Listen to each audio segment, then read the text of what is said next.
Au début des années 1930, la mécanique quantique bouleverse la physique. À l'échelle de l'infiniment petit, les certitudes vacillent, et la réalité semble désormais obéir à des lois déroutantes. Dans ce nouveau territoire scientifique, les règles familières disparaissent.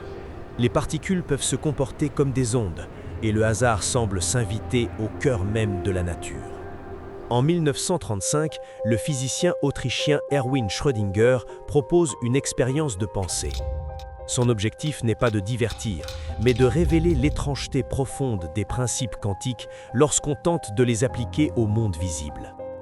Une idée simple en apparence, mais qui va devenir l'un des paradoxes les plus célèbres de l'histoire de la science. Schrödinger imagine alors une boîte hermétique.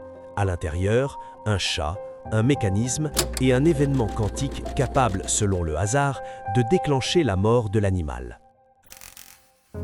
Au cœur du système se trouve un atome radioactif. En 1 heure, il peut se désintégrer ou ne pas se désintégrer. Avant toute observation, la théorie quantique affirme que ces deux possibilités coexistent.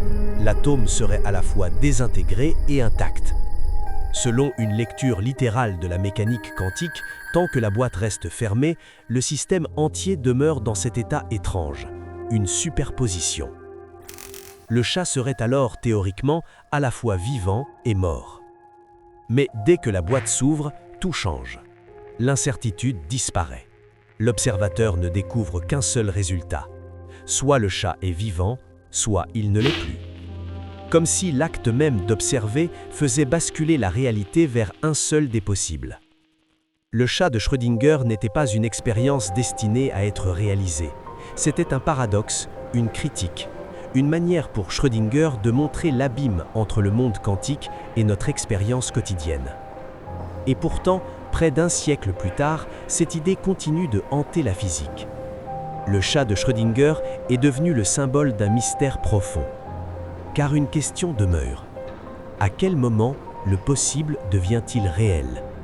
Et surtout, que signifie vraiment observer l'univers?